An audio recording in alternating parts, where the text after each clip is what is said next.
कहानी शुरू होती है एक जंगल को दिखाते हुए। एक आदमी पागलों की तरह इस जंगल से निकलने की कोशिश में था। जंगल इतना घना था कि यहाँ से बाहर जाने का कोई रास्ता नहीं नजर आ रहा था। ये इंसान सूरज को देखते हुए आगे बढ़ा था, लेकिन अब सूरज भी ढल चुका था। लेकिन उसने भागना नहीं छोड़ा। भागते भागते एक पॉइंट आया जहाँ एक फेरी के स्केलेटन पे उसे लिखा मिला पॉइंट ऑफ नो रिटर्न, यानी यहाँ से कोई वापस नहीं जा सकता। इस बोर्ड को देखकर परेशानी उसके चेहरे पे साफ जाहिर थी। अंधेरा गहरा हो जाता है और एकदम से सारे परिंदे उड़कर यहाँ से चले जाते हैं। छुपने की कोई जगह भी नहीं थी। ये आदमी बहुत ज्यादा डर रहा था, इसीलिए दरख्त के ऊपर चढ़ जाता है और उसकी बदकिस्मती कि वो इतने ऊंचे दरख्त से गिर गया। इससे पहले कि वो बेहोश हो जाता, हम देखते हैं कि कोई उसे खींच के ले गया। खींचने वाला कौन था ये नहीं दिखाया गया, लेकिन हमें साथ में की दर्द भरी चीखें सुनाई दी गई। सीन कट होता है और शहर में मीना नाम की एक लड़की को दिखाया जाता है। मीना की कोई दोस्त या फैमिली नहीं थी सिवाय एक बहन की। इस टाइम वो जिस पेट स्टोर पे काम कर रही थी, उसके बॉस उसे एक पैरेट को जू पे छोड़ कर आने का ऑर्डर देते हैं। मीना इस पैरेट को उठाकर अपने घर ले जाती है, क्योंकि उसे अगले दिन जू जाना था। रात उसने इस पैरेट के साथ गुजारी और फिर सुबह होने पर वो इस पैरेट को लेकर जू के लिए निकल गई। लंबी सड़क पर चलते चलते एकदम से शायद उसने गलत टर्न ले लिया और वो पहुंच गई जंगल के बीचों बीच। ये वही जंगल था जहां हम पहले एक आदमी को गायब होता देख चुके हैं। पहले तो वो अपनी गाड़ी के जरिए ही इस जंगल के अंदर जाती रही, लेकिन जब उसे यहाँ से बाहर निकलने का रास्ता समझ नहीं आया तो उसे इस गाड़ी से उतरना पड़ा। उसे लगा कि शायद यहाँ करीब कोई होगा जिससे वो मदद मांग ले। वो अपने पैरेट को लेकर आगे बढ़ने लग जाती है। अंधेरा भी गहरा होता जा रहा था। एकदम से पहले की तरह ही सभी परिंदे इन दरख्तों से उड़ जाते हैं। मीना को अब डर लगने लगा था, क्योंकि जमीन भी जोर जोर से हिल रही थी। उसे अपने करीब किसी के होने का भी एहसास होता है। दूर एक बुढ़ी औरत भाग रही थी। मीना भागते हुए उसका पीछा करती है। वो उसे मदद मांग रही थी, लेकिन वो औरत रुकती नहीं, भागती रहती है। मीना जब उसका पीछा करते करते थक गई तो वो वहाँ रुक गई। उसके रुकने पर बुढ़ी औरत ने उसे आवाज देकर कहा, अगर जिंदा रहना चाहती हो तो तेजी से भागकर हमारी तरफ आओ। ये सुनते ही मीना दोबारा उस बुढ़ी औरत की तरफ भागी और वो बुढ़ी औरत उसका हाथ पकड़कर उसे एक घर में ले आई। घर आते ही उसने इस घर को लॉक कर लिया। ये कोई घर नहीं था, बल्कि एक काफी अजीब कमरा था जिसपे एक बहुत बड़ा सा मिरर लगा हुआ था। इस बुढ़ी औरत के साथ यहाँ दो और लोग भी थे। मीना घबराकर इन लोगों से पूछती है ये कौन सी जगह है। ये लोग कोई जवाब नहीं देते और उसे मिरर के सामने खड़े होने को कहते हैं, क्योंकि कोई उन्हें देखने आने वाला था। मीना पूछती है आखिर कौन देखने आ रहा है, तो वो बुढ़ी औरत मेडलाइन जवाब देती है, हमें वॉचर्स देखने आ रही है। एकदम से यहाँ अजीबोगरीब आवाजें भी गूंजने लगी। इस बुढ़ी औरत ने बताया कि वॉचर्स तुम्हारे आने से खुश हैं। वो यहाँ तालियां बजा रही है तुम्हारे लिए। मीना बुरी तरह कंफ्यूज थी। मेडलाइन जिन्हें वॉचर्स कह रही थी, उन्हें ना तो अभी तक मूवी में दिखाया गया और ना ही मीना ये किसी और ने उन्हें देखा था। ये रात गुजर जाती है। सुबह होने पर ये लोग इस जगह से बाहर निकल आते हैं। मेडलाइन बताती है कि वो वॉचर्स सिर्फ रात में ही बाहर निकलते हैं। दिन के वक्त हम लोग जंगल में आजाद घूम सकते हैं। मीना को इस जंगल में नहीं रहना था, तो यहाँ से निकलने के लिए आगे बढ़ जाती है, पर मेडलाइन कहती है ये तुम्हारा अच्छा फैसला नहीं। इस जंगल से बाहर निकलने का कोई रास्ता नहीं है। रात होने से पहले पहले हमें इस घर में वापस आना पड़ता है। अगर तुम लेट हो गई तो तुम अपनी जान से हाथ धो बैठोगी। मीना किसी की बात नहीं सुनती और अपने पैरेट को लिए आगे बढ़ती रहती है। आगे बढ़ने पर उसे भी वही साइन दिखाए थे, पॉइंट ऑफ नो रिटर्न वाले। इन्हें देखकर वो घबरा तो गई, लेकिन पहले वाली लड़की की तरह ही वो सूरज को देखकर सूरज के डायरेक्शन में आगे बढ़ती रही, पर जंगल से निकलने में कामयाब नहीं हो सकी। एकदम से उसे जमीन के नीचे हलचल महसूस हुई। वो डर गई और वापस उसी घर की तरफ भागी। वो हार चुकी थी। यहाँ मेडलाइन उसे हौसला देती है और कहती है कि सिर्फ तुम ही नहीं जिसने यहाँ से निकलने की कोशिश की और हार गई, हम भी तुम्हारी तरह ही हार कर यहाँ रुके हैं। यहाँ से बाहर निकलने का कोई रास्ता नहीं। ये जंगल आत्माओं को अपनी तरफ लेकर आता है और फिर अजीब अजीब चीजें इंसानों को दिखाता है। ये तुम्हें पागल भी कर सकता है, इसलिए अगर जिंदा रहना चाहती हो तो हमारे साथ ही रहो। ये जंगल एक शिकारी है और हम सब उसका शिकार। मेडलाइन रिटर्न वाले काफी सारे साइन बोर्ड दिखाती है जो कि जंगल में गोल दायरे में लगाए गए थे। मेडलाइन बताती है कि ये हमारे घर से आधे दिन के फासले पे लगे हैं। अगर इससे आगे गए तो वापस लौटना मुश्किल हो जाएगा, इसलिए कभी भी ये तुम्हें नजर आए तो तुम इन्हें इग्नोर मत करना। मीना पूछती है ये सब किसने बनाया, तो वो जवाब देती है ये एक प्रोफेसर ने बनाया था। रात हो जाती है कि लोग वापस उस घर के अंदर आ जाते हैं। हर रात वॉचर्स उन्हें देखने के लिए आते थे। आज कीरा नामी लड़की उनके सामने डांस करती है और कहती है ये सब उन्हें पसंद है। इन चारों को हर रात वॉचर्स के सामने खड़ा ही रहना पड़ता था। ये लोग जो चाहते वो कर सकते थे, लेकिन उनकी तरफ अपनी कमर नहीं कर सकते थे। रात में तो इन्हें सिर्फ वॉचर्स का मसला था, लेकिन दिन में भी इन्हें बहुत मुश्किलों का सामना करना पड़ता था। ये जंगल से हर रोज कुछ न कुछ हंट करके लेके आते थे, जिनसे इनका गुजारा होता था। अगले दिन कीरा और मीना दोनों जंगल में खाना इकट्ठा करने के लिए जाती है।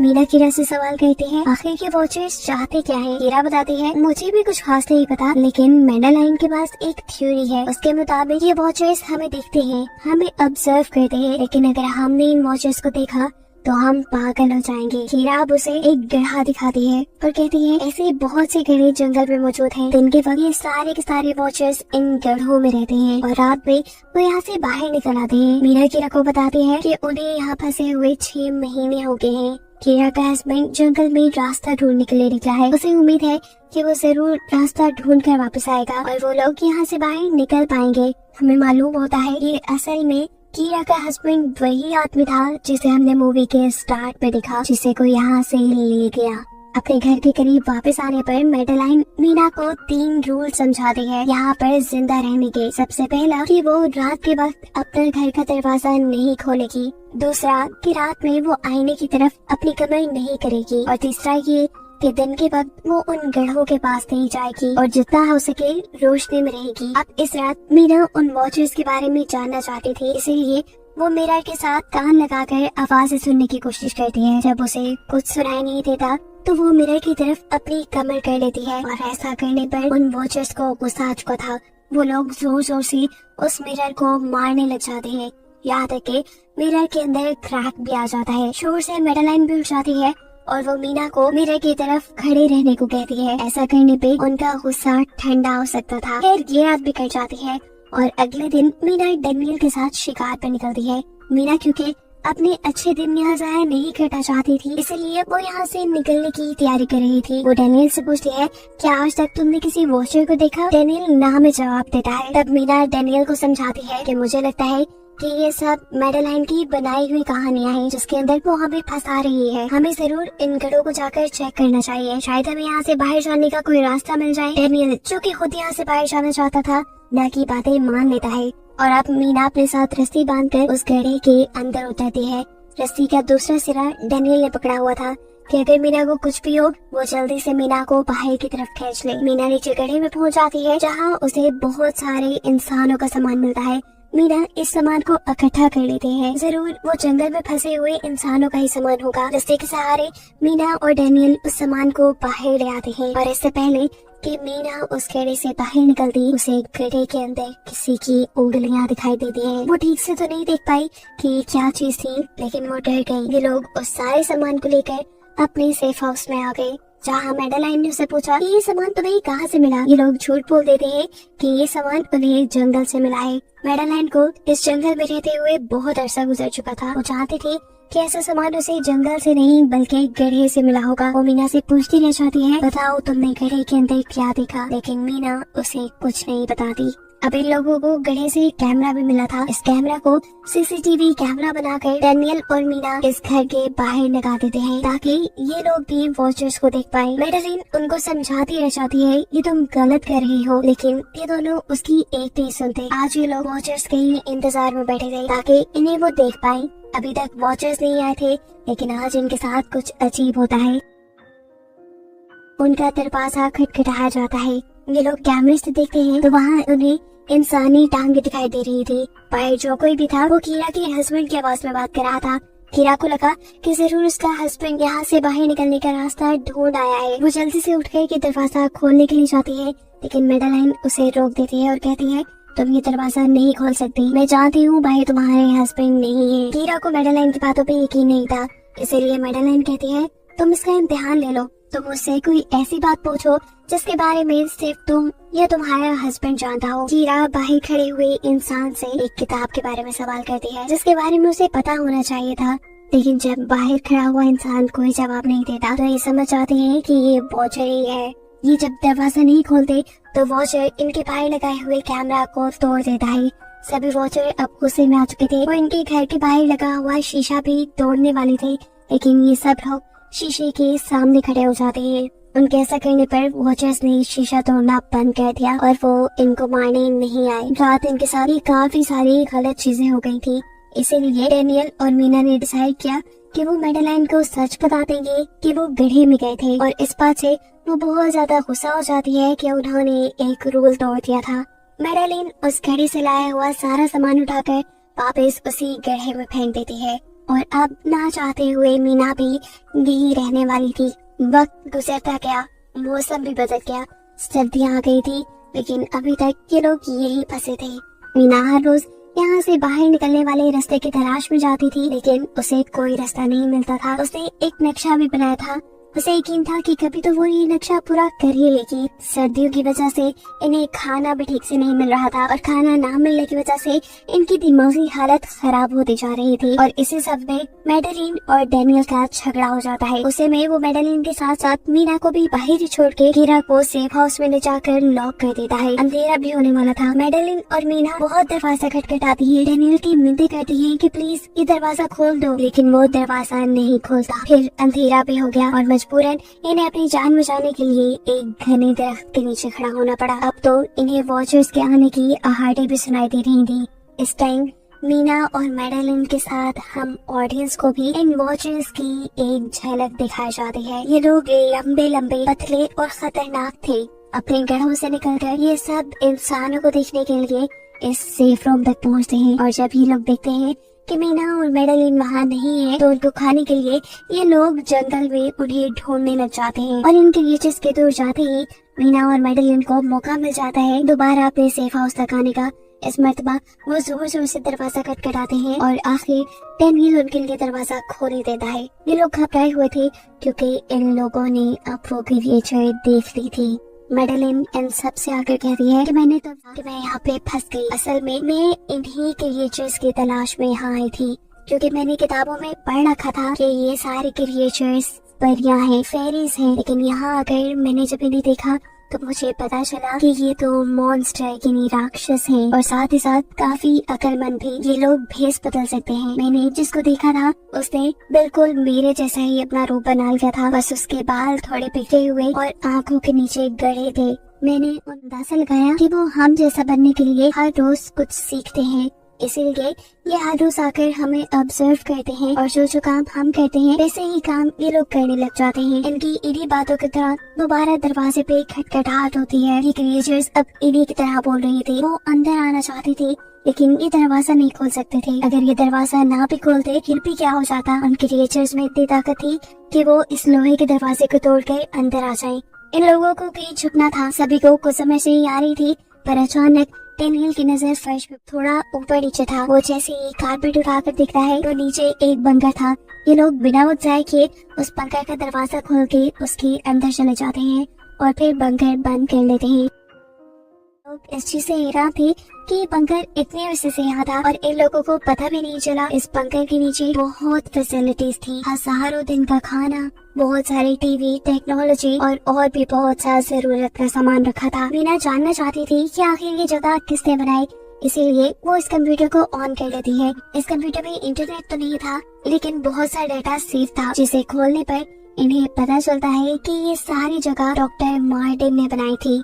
ये असल में प्रोफेसर को इन क्रिएचर्स के बारे में पता था। वो इन क्रिएचर्स पर रिसर्च करना चाहता था, इसीलिए उसने ये बंकर बनाया था। वो इस बंकर में रहता था। पैसों का लालच देकर वो दूसरे इंसानों को यहाँ लेकर आता था और रात के वक्त उन्हें ऊपर रूम्स में छोड़कर वो छुप जाता था और वो मॉन्स्टर फिर उन इंसानों को खा जाया करते थे। अपनी सारी रिसर्च के दौरान डॉक्टर मार्टिन बताते हैं कि ये क्रिएचर कोई मॉन्स्टर नहीं बल्कि असल में फेरीज थी जो पहले इंसानों के साथ रहती थी, लेकिन फिर इंसानों ने इन्हें धोखा दिया। जालों में फंसाकर वो यहाँ से निकल गए और काफी साल जमीन के नीचे रहने की वजह से इनका जादू और इनके पैर चले गए। डॉक्टर मार्टिन बताते हैं कि सारी रिसर्च के दौरान उन्हें एक सबसे अलग फेरी मिली जो रोशनी में भी उन घरों से बाहर आ सकती थी।